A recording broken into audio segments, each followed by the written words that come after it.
Tarun Dogra, it has been long time this intellect is trying to contemplate how to work on my spiritual journey.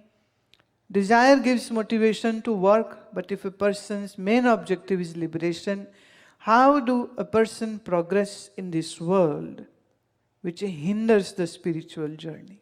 How did Sri Lahari Mahasaji, Ramakrishna worked on their spiritual journey being a grahastha? Today's world is very much different from that time. True, Tarun, it's a very, very different time. So this means you too have to become little more different. And actually you have to work more harder than Ramakrishna Paramahansa then maybe. No mobile phones, no internet, no cable TV, right? No electricity, no bills. What was the expenditure? Food and clothing, that's it. And once in a while making a house or repairing a house. People had no extra expenses. Maybe it was much easier to live and work in those times. Now what you can do is you need to cut down on various things. Things which will be a distraction or will take you away from your spiritual journey. Also, have a proper schedule to follow.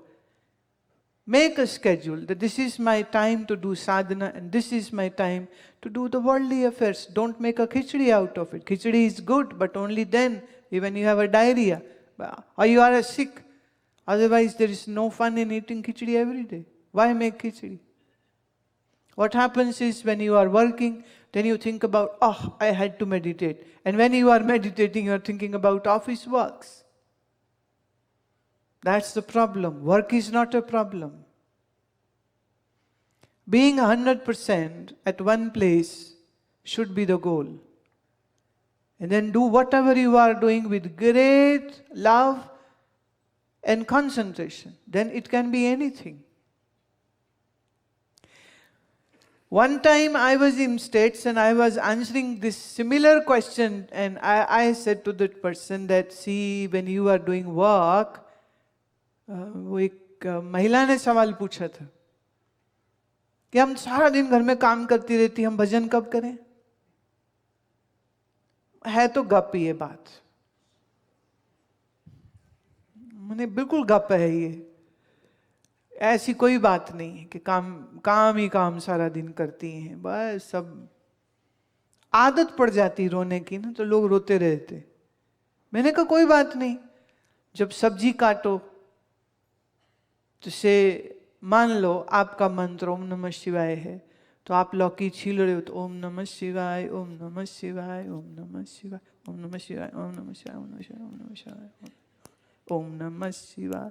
कपड़े धो रहे हो, सब्जी में छौंक लगा रहे हो, ओम नमः शिवाय, ओम नमः शिवाय।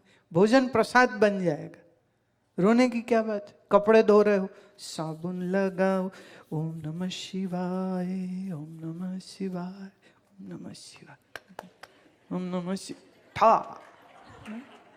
क्या दिक्कत है? झाड़ू लगाओ, पोछा लगाओ। दिक्कत उनकी है जो ऑफिस में है और पब्लिक डीलिंग कर रहे हैं, और वो कोई इंफॉर्मेशन मांग रहा है और वो कहने ओम नमः शिवाय तो वो कहेगा कि पागल हो गए क्या ये? तो जहाँ पब्लिक डीलिंग करनी हो उनके लिए थोड़ा मुश्किल है। मेरा एक शिष्य था, वो फरीदाबाद में एक फैक्ट्री में काम करता था और रात की ड्यूटी थी। कहता मैं कब भजन करूं?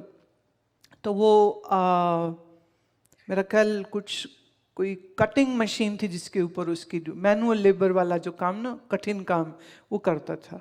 तो मैंने कहा देख कि जब एक तुम रखते हो तो फिर उसको फिट करना और फिर उसको हिलाना वो लीवर को, ताकि वो कट हो जाए।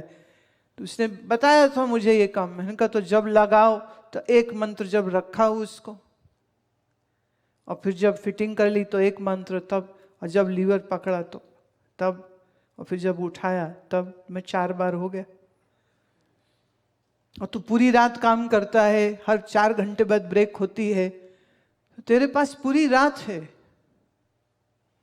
और फिर उस बंदे ने अपनी पूरी जॉब, अब वो रिटायर हो गया, बुढ़ा हो गया अब, पर उसके पूरे वर्किंग मैं वो इसी तरह करता, दिन में सोता था, रात को काम, तो रात को जब छुट्टी होती थी तो मिलने आता था, सुनने आता था, बहुत प्यारा। तो ऐसी कोई दिक्कत की बात नहीं है। It is possible to, for example, if somebody is in love with a girl or a boy and they are fondly remembering their BF and they are doing all their work, but still the memory of that loved one is in your heart. You don't have to stop working, but the memory is there. मुश्किल नहीं हो सकता है। तुम कहो दुनिया बिगाड़ रही है, दुनिया तुम्हें सुमिरन नहीं करने दे रही है, नहीं, ये भी बात सही नहीं है। हमें हमारी अप्रोच थोड़ी सही करने की जरूरत है, राइट?